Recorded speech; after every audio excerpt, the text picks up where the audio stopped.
Hello and welcome to Tyrcast 24. My name is Heri Johansen, singer and guitar player of Tyr, and I am talking to you from Prague in lovely old Czechia. Gunnar, bass player in Tyr, talking from the Faroe Islands, the windy place, right out there.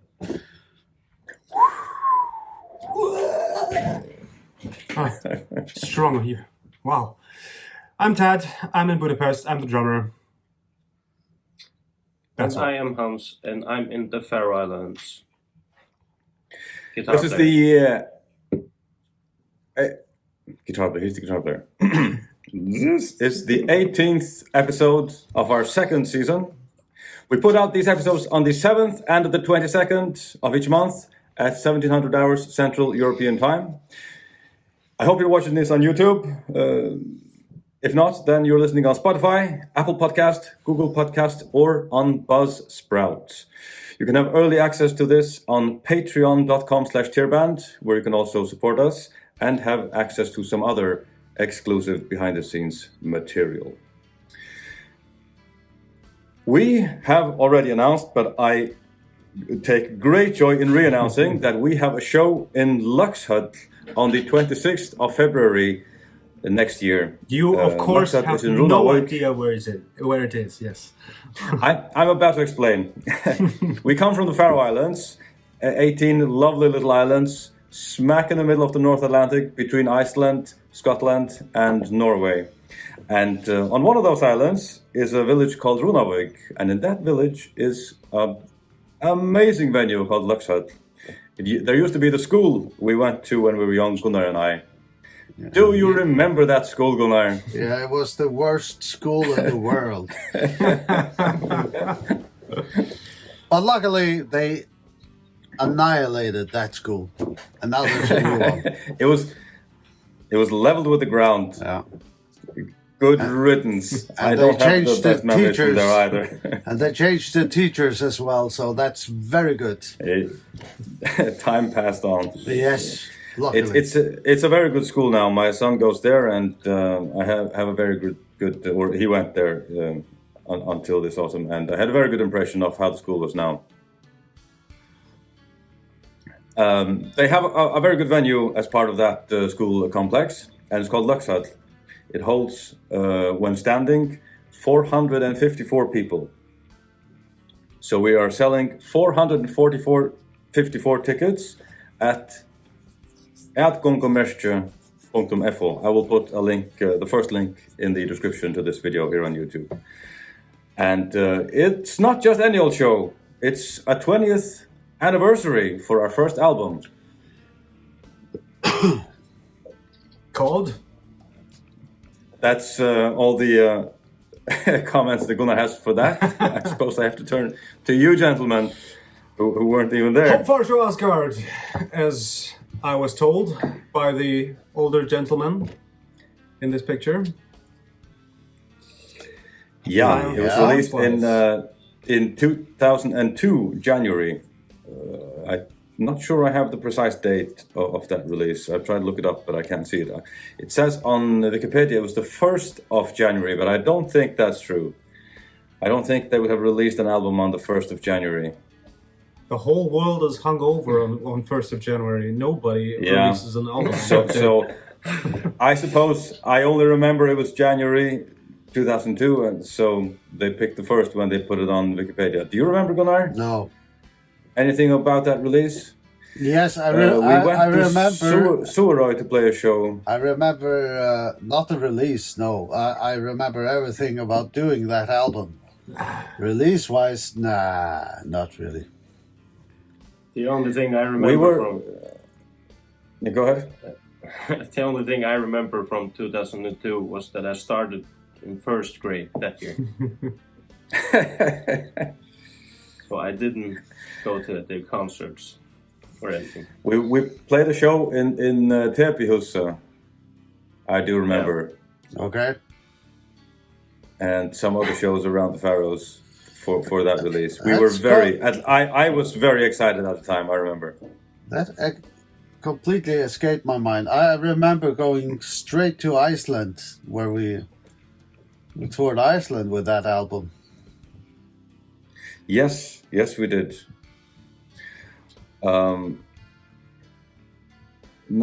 Not straight to Iceland. There was at least a few months, maybe a year, between the release and our first trip to Iceland. Maybe there was, but that's what I remember. Anyway, long time ago. It was a great tour in Iceland. Well, on that album, we were you, me, Gunnar, and Kari Streymoy and Paul Ironyholm, who's now singing in the band Hamradon. Yep. And those two gentlemen will be with us at the show. They will be guest musicians at the show in Laxhall on the 26th of February. And also Terje Skivenes will turn up for a guitar solo or a song or two. And even Amon Jurus, drummer we had, he was not on any album, but he was with us for two intervals for a year and a half maybe. Quite a long time actually. So I thought he was longer. First time for 1 year, but then he was with us in 2 rounds. I think then one summer season, one festival season also. We play many songs from the first album, or the usual, I think. okay.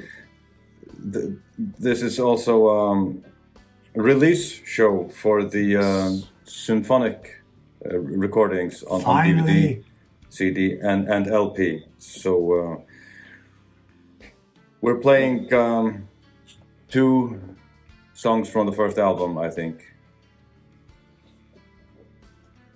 All right. Nothing new or difficult or surprising there. And we also recently re-announced the Australian tour. For the 3rd time, I think. yeah. For the 3rd time. So fingers crossed. No, not fingers crossed. We're going to do everything we can to make this happen. It's the 4th to the 9th of October in 1 year. Unfortunately, no Perth. We got a few complaints so far. Perth is on the west side of the country. All the other cities are in the south and in the east. It's a pity. Adelaide, Sydney, Canberra. So for people wanting us to play in Perth, please shout out really, really loud because we would like to go there. Yeah. I'm afraid that's not really doing anything. The tour is set in stone. It happens as it is now, and it's not going to be changed. Well, my first just reaction is let the people speak. Let the people speak. I've looked into this extensively. If it helps any, and I've asked so many bookers and tour managers, and it makes no difference what people ask for. Absolutely no difference. Let's just see what happens. Of course, they're free. I mean, I'm not going to stop anybody. That's just not how the touring industry works. Let's just see what happens. Has to be in place. It's the your infrastructure kind of pessimism is not accepted here. It's not pessimism. I've looked at how it works. I think the flight from... And it works. Sometimes when you look at things, how they work, and you find out, oh shit, they didn't work anyway. What happened there? Reality, I've spent my friend. years telling people. I've spent years telling people to tell their local bookers or venue to book us if we don't come to their cities. It never worked. It never helped. And I asked all the bookers I could get a hold of why it doesn't work, and they explained to me quite thoroughly why it doesn't work. So I think I've got a good grasp of this. If the infrastructure, if the contacts aren't in place, there's no amount of popular demand that's going to make it happen. People out there, let's just wait and see. Just shout loud enough, and we'll be there. Actually, that's no, not... I'm sorry. There's Actually, that's not entirely true because I mean, of course, when we're talking about Sydney and Perth. I mean, there is only a whole continent between the two. So that's of course an extreme situation. But I mean, for example, in Europe or even in the US, if they're if we have a day off traveling through a city and the demand is there and the suitable venue is there, then that actually might happen that we agree on letting go of the day off and play another show instead. So that's not unheard of. They still have to have contacts to the booker, local booker, or the venue or something. If the contact and trust is not there to begin with, it's just not going to happen. The industry is built on trust because it's full of bad actors, people who will rip you off if they can. And we've been there and done that, been played or whatever, and not being paid. People simply stole our money, and we never heard from them again. True, so of course. People simply won't work with people they don't know personally and don't trust. If those people aren't there, they're just not going to make a show. There has been so there's no. Just I have one very open small, mind about this. It will happen. Let's see. just one small example.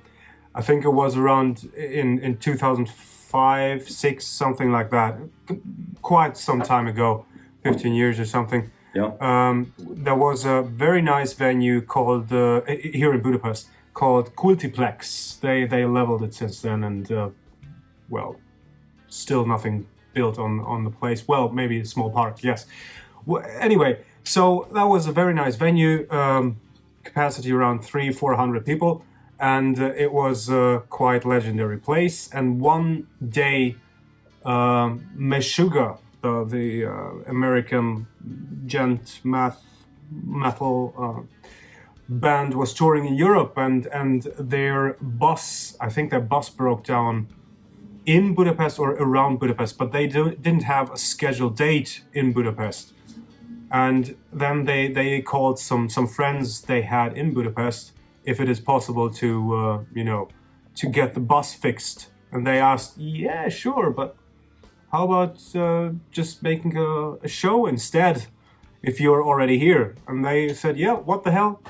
And they made a sold-out show at that venue. So, I mean, it was only... So let's just go to Perth. Let's hope we... Come on, we're here anyway. Let's hope we have to emergency land in Perth on the way. In Perth, can you fix our aircraft while we play a show? Look. My first instinct is to simply ask people from Perth to come to the closest show in Adelaide, but that is no short distance. It's not like going from France to Germany. It's like going from Greenland to Norway or something. No, it's like going from Perth to Adelaide. Precisely. But that is a redundant statement. It's like saying the distance from the Earth to the Sun is 1 astronomical unit. No.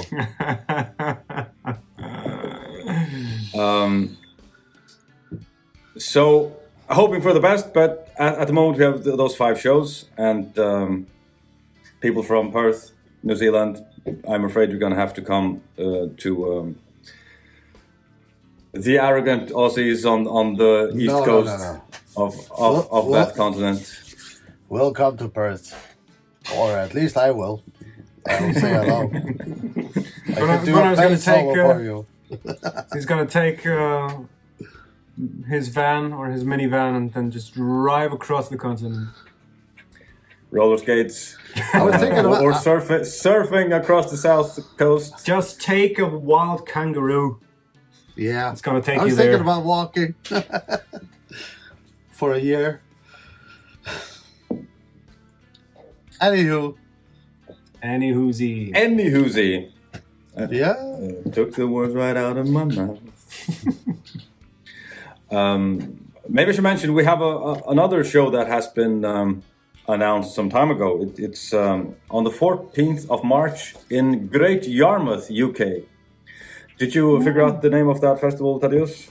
I have not, since I only found another metal festival the week before that at Great Yarmouth. So I'm not sure. I'm slightly confused now. Maybe I am too. But anyway, it had some called holiday something.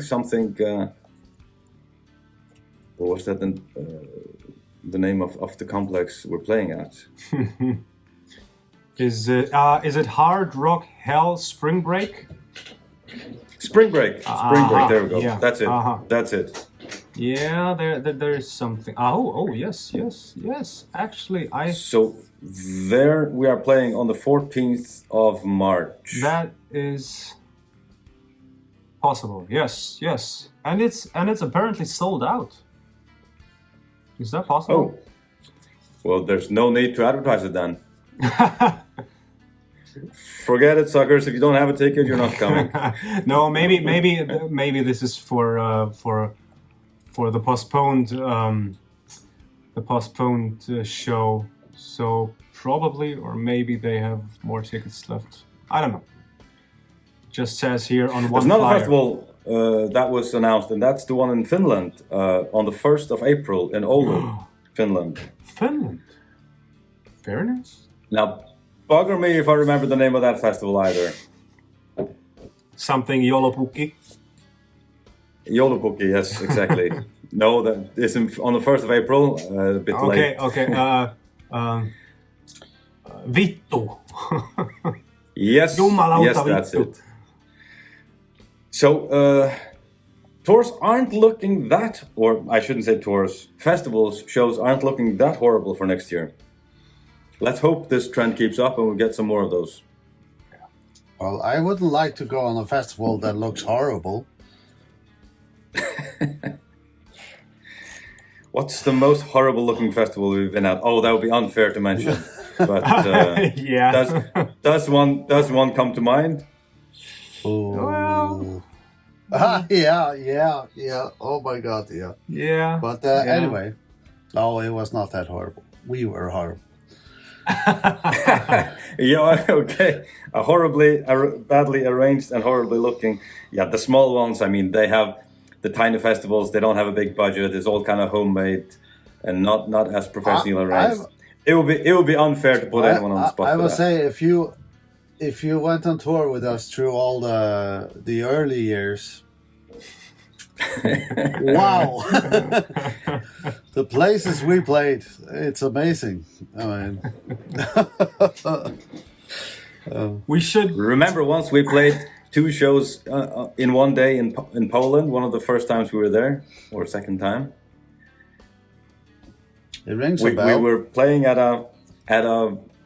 the first show that day was at a folk festival of some kind. There was a tiny stage.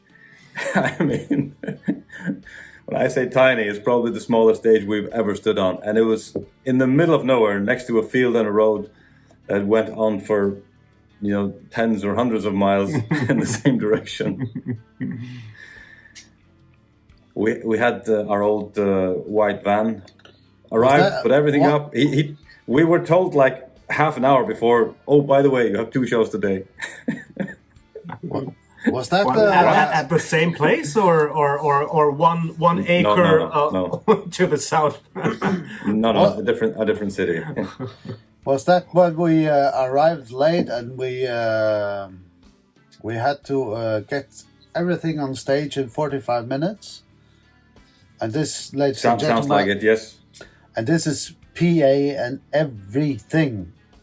Yes, exactly. Yes, that was it. Yeah, okay. Touring with our own PA in a tiny van. Goodness me, I'm glad we don't do that anymore. And we actually did it in, I think it was like 45 minutes. We put it up, we played, put it down. After less than 2 hours, we were packed and ready to go to the next place. It was unreal. It was like being hit by a truck. Yeah. So, it went well. It did. Anyway, hoping to have more towards shows to announce for you next time. But let's get on to today's subject, and that is the latest Helloween album called Helloween. True. And isn't it Halloween just about now? Halloween is October 31st, isn't it? Isn't it the so-called Walpurgisnacht in German? I think so. So soonish. Soonish. Very So appropriate. yes, definitely. I have to say, I don't know. Shall I just start, or do you want to? Feel free, sir. I feel so free right now.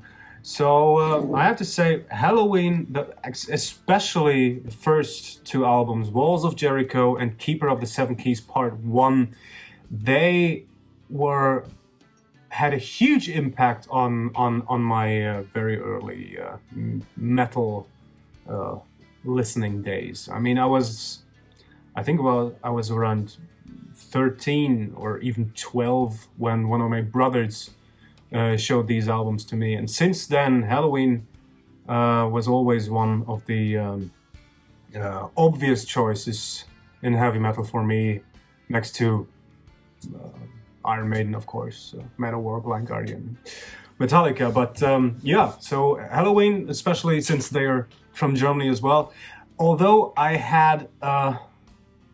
was quite disappointed by Better Than Raw back in the end of the 90s. I bought that. Do you like that album, Gunnar? I The love conflict it. coming I up. absolutely You love do? it.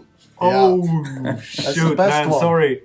I hate it. I detest it. Well, no, I hated it back in the day, 20-something years ago.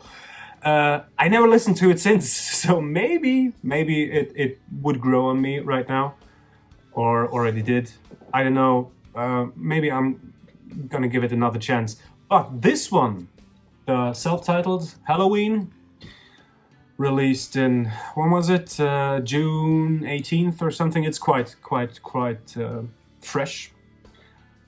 It is really, I think it's a classic heavy power metal album. Spot on. I listened to it a few times, once during workouts, and I already caught some kind of nuances, and I had some impressions like it was a bit opera-like, especially in the second part of the album. So I had to check a few times because I was listening to it on Apple Music, if it's still the same album, because it was so long and it was going on so much there, and these intermissions and all the tempo changes were it's nothing for listening just to play it in the background. You really have to sit down and get 70-80 minutes just listening to it, because it's very layered and there's a lot going on.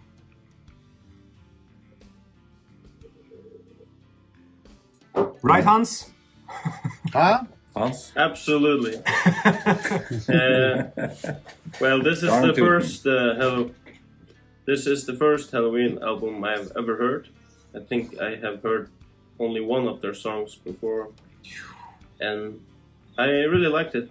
It was very good, especially the song "Best Time." I think it was called. Right? Yeah, that's a party hymn, party I've anthem. been listening to that song many times every day at work for the past 2 weeks, I think. I really like that one, but I don't listen to power metal. It's just not really my taste, but it's very You good do for now. what it is. Son. Yeah, I guess. I used to listen to Hammerfall. They were one of my favorite bands many years ago. But I grew out of that. I wouldn't Actually- categorize this as power metal, but anyways, yeah. I think they have some It's power metal. quite powerish elements in some of their songs, especially on this album. I mean, it even it's says what? go ahead. No, it even says on the Apple Music. You can read a little bit about the album. It says something about the power metal titans returning or something. Okay. Well, Okay. So they are classified as one of the big fours of power metal. Okay. who are the other three? I don't remember. Toir, what's your legs? Why? Out of them.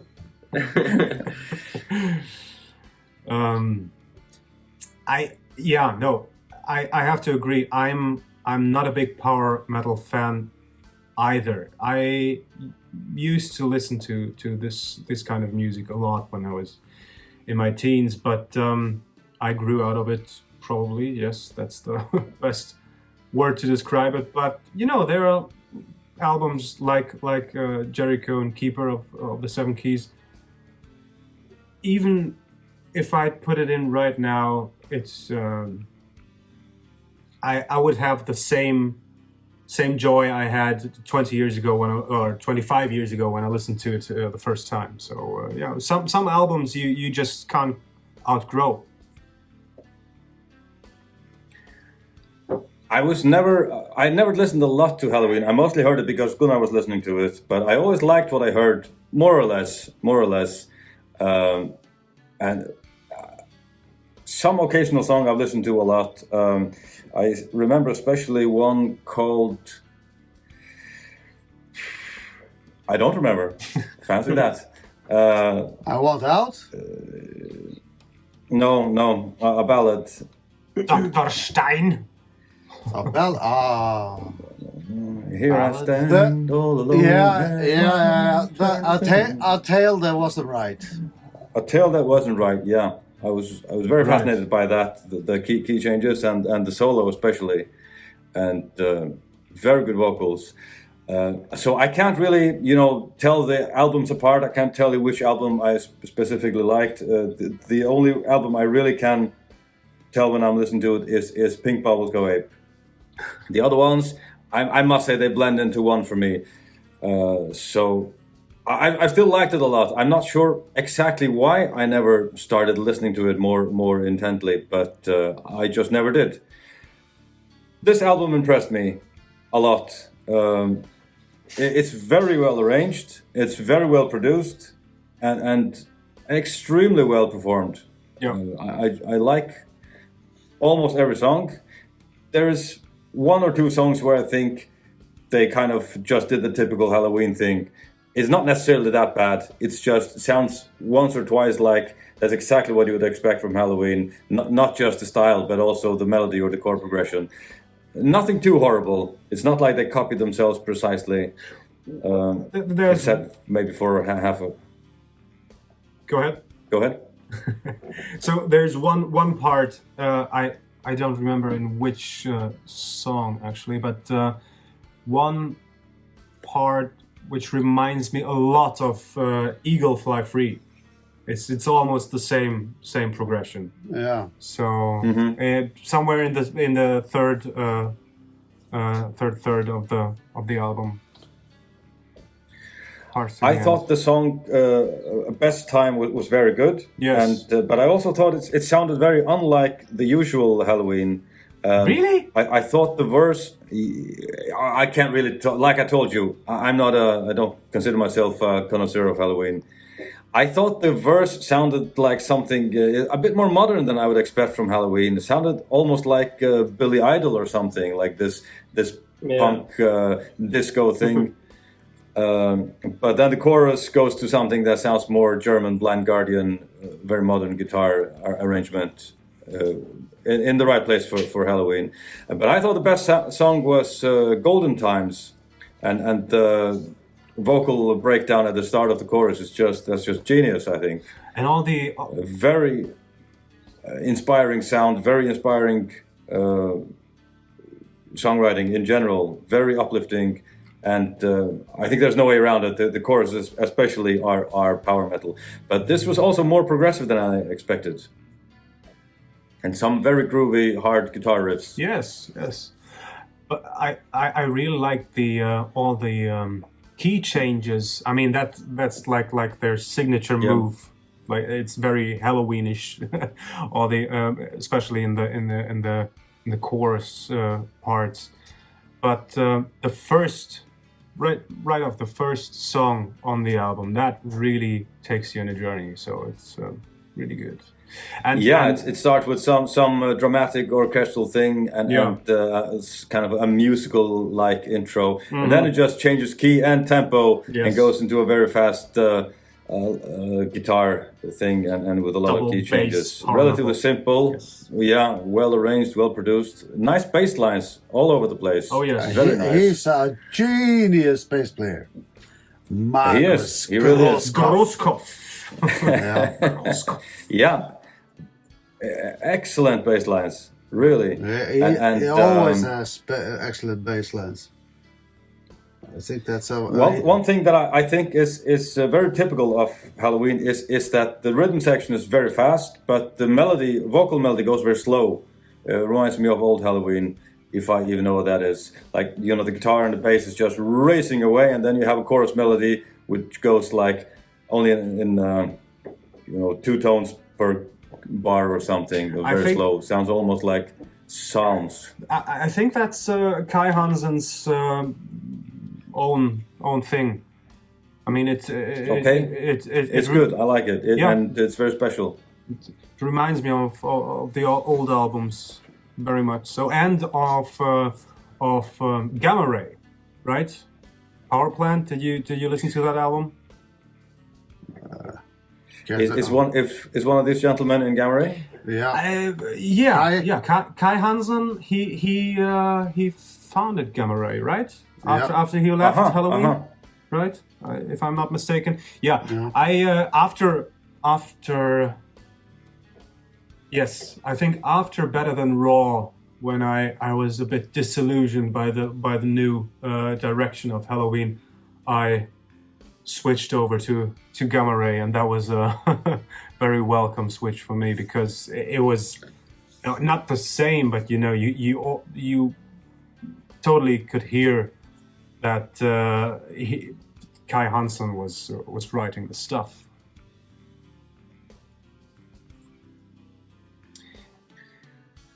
And there is go ahead. There's one song, Skyfall. I think it's the last song, very very long, very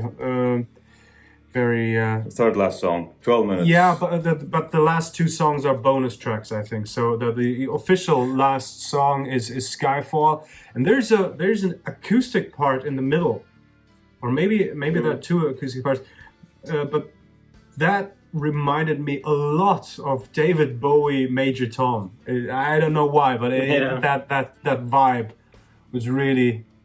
I love that song. It's really good, really good. Yeah, I didn't grasp the whole of it, but that part I was working out and I stopped. Like, what? David Bowie? Huh? Andy Darius covered that song. Okay. I remember Terry was listening to it all the time. It's an extraordinary good cover.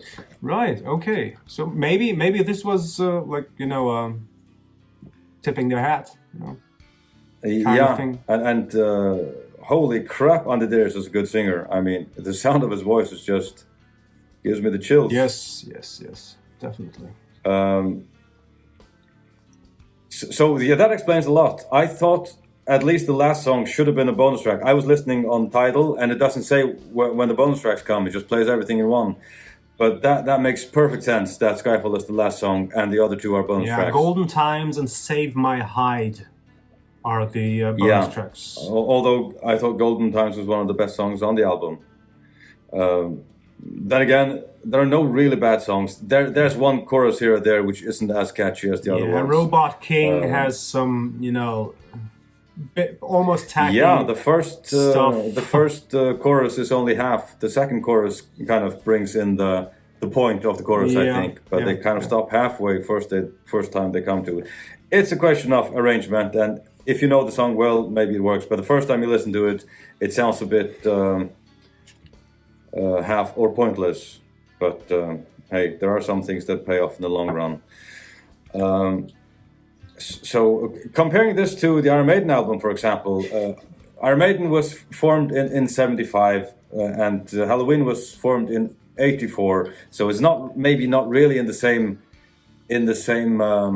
ballpark when you think about old bands. But I mean, back in 84 when Helloween started, there wasn't modern technology to help you make better albums, but they're certainly using it now. And I think this is an excellent example of an old classic metal band using the modern technology to make the best album they can and to stay up with times. It's not perfect, but it's very, very good. And like I said, more progressive than I expected. Very well produced, good sound, good melodies, good performance, and very good bass lines. True. I have to agree. I will have to go back and check out the bass lines because I didn't pay attention to it. And listen to the old albums as well. They are worth it. Except that one album. What was it called again? Yes, it's Better Than Raw. Well, that's not really old. It's from 98. It's it's almost new. Don't listen to that one, Hans. It's I will just horrible. Right, Guns? Huh? Huh? Okay, so that's a keeper. I'm probably gonna buy it on vinyl. I think I'm convinced. I'm definitely gonna listen to it more, and I'm glad we thought of this concept. Great way of hearing some new music, which I normally would never, and also listening to it with the intent of reviewing it makes you listen in a very structured way. Yes. and think about precise details as well as the overall impression. Yup. Isn't that right? It is.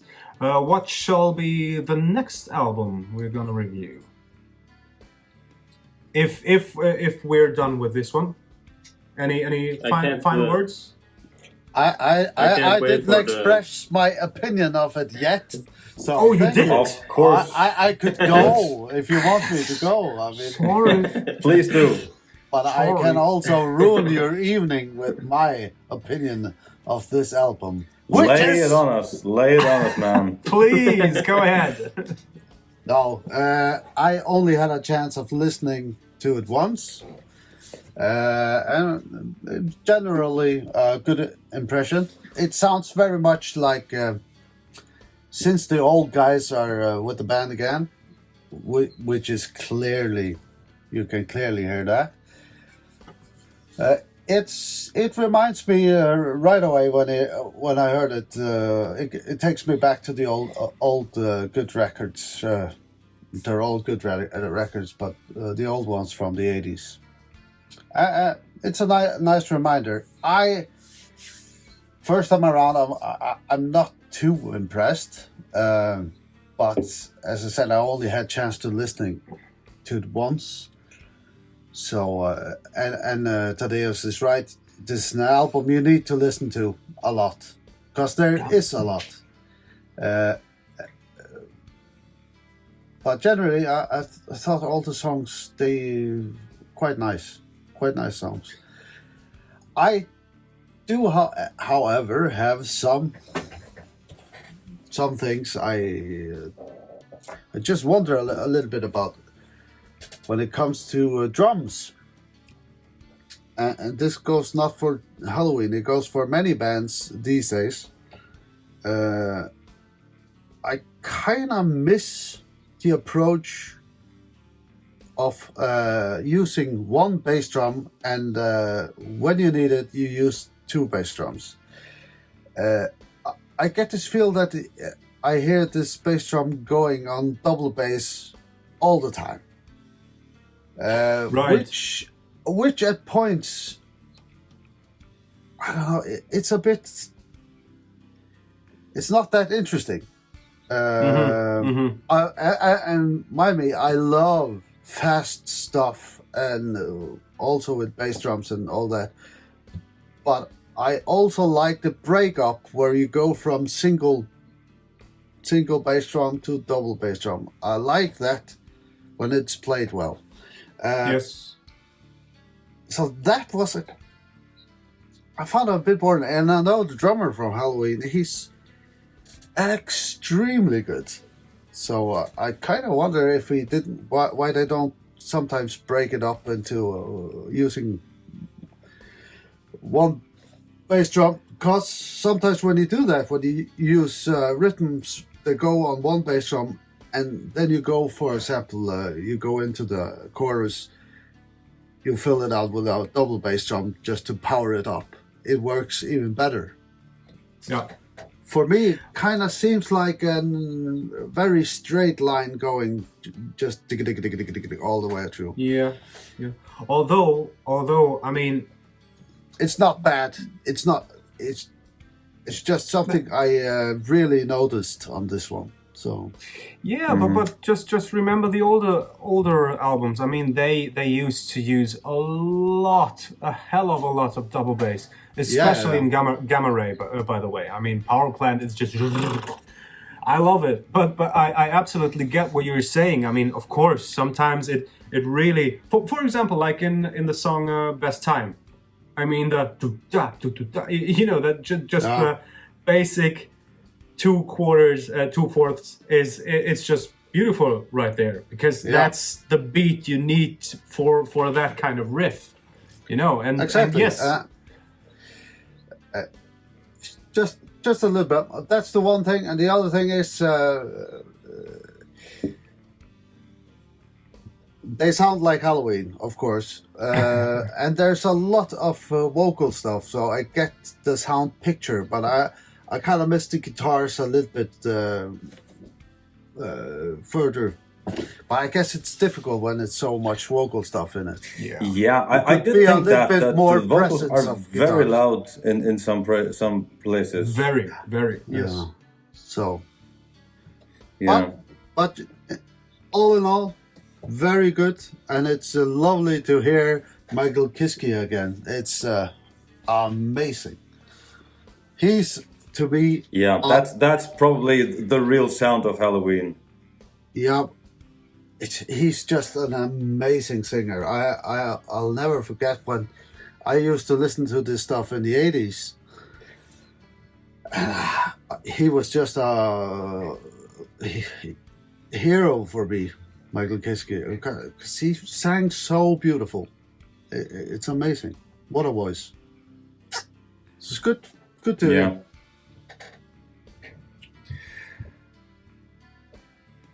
And in general, questions and comments. Okay. Okay, yeah. No, take it away. Close it down, man. Better than put Raw. a bow tie on it. I freaking love that album. I Okay. love it. I promise you, I'm gonna listen to it thoroughly this week. No. Yes, I will. Yes, do that, and we'll take this up again next time. Better than Raw. I'll put that note down as a note for the next one. And Andrea sings fantastic on that one. Jennifer has a comment. Remember her? She says, Jennifer, yes. Even my friends do say I ask too many questions, but I'm just interested in stuff. Thanks for answering. I'm glad you've been doing these tourcasts this last year. They've kept me entertained during all the various lockdowns and difficult times. Cheers, guys. I don't think anyone asks too many questions. I'm also curious and interested in stuff, and there are never too many questions for the tourcast. Thanks, Jennifer, for listening. Thank you. Sometimes... and thanks for asking, especially. Yes. Sometimes I'm not even sure if people still listen to this stuff, but apparently they do.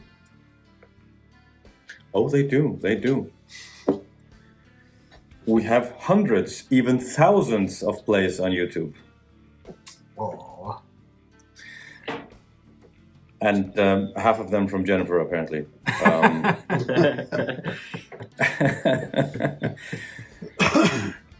Peter Glanville asks, What song in the repertoire gives each of you particular trepidation before playing it live? Ormur and Lunch. I suppose the gist of the question, which song is difficult to play live? The intro in Ormur Lunch is not easy, though it sounds simple. The rhythm is very awkward. Yes, it is. What were you take thinking, full responsibility. man? I shouldn't have done that. I thought when it started, hey, this syncopation sounds nice. Let's put it there. But then when it comes around the second time, hey, it's off. Crap. But done it already. Had to keep it up. So odd times will do strange things when you start doing that. It's remarkably difficult to play. Until the first verse kicks in, then it's just a piece of cake. But before that, you have to concentrate a lot to get the timing right. Yeah. It is. I would say Fire and Flame when we had to do that first time. Oh, yeah. Okay, that was... Fire and Flame and the first one on Hill. Gates of Hell. Yeah, Gates of Hell. Yeah, I would mention that one also. Gates of Hell was very difficult. Fast. There's a very long solo in there, which is so confusing when we started playing it. That I was amazed that we even got through it. So, but hey. After you played it a few times, it's surprisingly easy. But to begin with, when we haven't played for months, it's a nightmare to be looking at it. In general, when you have to play a song for the very first time live, that is just nerve-wracking. Especially if it's songs at the level of Gates of Hell and Fire and Flame. Yeah. But I think Fire and Flame is even more complex and even more difficult to play than Gates of Hell. At least I think. I mean, I love to play both. I think you're right. Today, nowadays, I really love to play them. But we had quite some issues with those two songs. That's true. Mm-hmm. But the traditionals, take Ragnarskreið, for example. It's complicated in a completely different way. Yes. It's not fast. Yes. It's not tricky technically. It's just keeping track of the timing that is strange. Usually, what is a problem is that you play. I can only speak for me, but when you play, for example, a bass line that does not follow the vocal line, or if those two have different tempos, it's just very hard to get it right. Oh, and I had really big problems with Wings of Time in the beginning, because that was just, it didn't make sense to me. You know, the da da da da da da da da da da da, and you know what I'm talking about. But you know, it was this. No, please go on. for 6 minutes and 27 seconds more. Yeah, okay. So Wings of Time and Synglarsvise. When I first learned those two songs back in 2016, that was actually my introduction to the real Tyr music, because the very first song was Lady of the Slain, and that's just like, you know, my ballpark, because it's fast, it's aggressive, it's double bass almost all through, and that's what I grew up with. But you know, these two songs, they were like, what? I really had to dig deep to even understand the whole construct of the songs. So Wings of Time. But that's nowadays I just love to play that song. One of my favorite songs. Yeah. But I haven't learned it yet. I tried. All right, let's call it a day and challenge. It's an evening. Oh. Did you ascend that mountain? It's still October. We still have time. Okay, Really? okay. Have you We'll seen- leave it for next time again. Well, you seen Gunnar, it? did you? It's a question, Gunnar. No. Is it even possible to go to the mountains in this weather? Oh, it's possible in to this- go at in this time of any year? weather you like, but it's all up to you, my It is. friend. Is it? Is it responsible? No, definitely No. Probably not. Unfortunately, it's hard to say that right now because this is the season for gathering the sheeps. So they go on the mountain. They don't care about the weather. Yeah. But then again, accidents happens sometimes. So Yeah. no. So we'll leave the same one for next time. Yes. Yeah. So All right. Then do you guys want to listen to another album or something to talk about? Yes, let's do that. Yes. Which one? How yeah, about let's. Isn't Dream Theater coming out? I just listened to a track of Dream Theater, which I really like, by the way. It was released recently, wasn't it? was no, it? no, it's on 20. What's the date? Sorry, I lost you there. What's the date today? It's coming, or it's released already. No, I think We it's have coming. October 18. Yeah, it's coming on 22, I think, or something like that. I heard something very pleasantly surprising today. I was listening to the latest album of Def Leppard. It was from 2015. Oh, And man, that was good.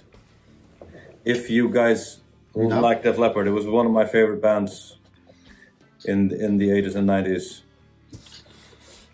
didn't listen too much Def Leppard, but I'm up for it. But they had a misstep or two along the way. But this was a really, really good album. Okay. I only listened to it once today. I- Never heard it before.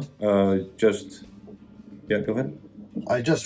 I remember one of their, I think, earliest records. They were really good up until Hysteria. Then I fell off, I think. Isn't it Hysteria? The very famous one. Yeah. Yeah, I didn't like that. There is. Then you're not gonna. I don't think you're gonna like this. Then. I thought that was an incredible album. Hysteria is one of my favorite albums of all time. Well, It's okay, a good so album. It just didn't fall to my taste. either this one, either the Def Leppard, or there's a newish album by Sorcerer. It's a doom metal band from Stockholm. They were around already in the 80s, and then they reactivated themselves in around 2010 or something like that. Let's figure it out offline. Okay. I'm sure we can find an album Yeah, to talk about next time. Good. cool. So I want to ask everyone watching this to please give us a thumbs up. It really Yeah. helps And please, the algorithm find us. And please figure out a way of getting us to Perth. What Gunnar said. And you'll find me and Tad and Hans on YouTube. You will not find Gunnar on YouTube. I'll put the links below this video or in the corner on my upper left side. On If you Instagram, find we me are on YouTube- _official. I was not supposed to be there. If you find Gunnar on YouTube, please let him know. It's, Calm. Maybe. on Facebook and YouTube and Twitter, we are Tyrband. On bandsintown.com/Tyr, you may track us so that you will be made aware when we go on tour or play a show near you.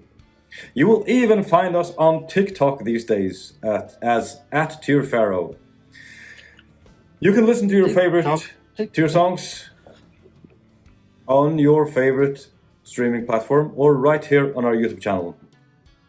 Please go to tyr.fo if you want a CD, an LP, some merch, or if you want to sign up for our newsletter.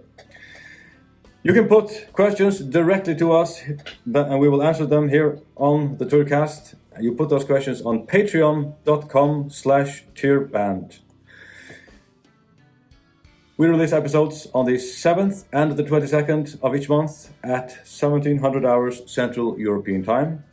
Thank you, and we hope to have you back here on Sunday, the 7th of November at 5 p.m. Central European Time. Nasledano. Eat sweet chest.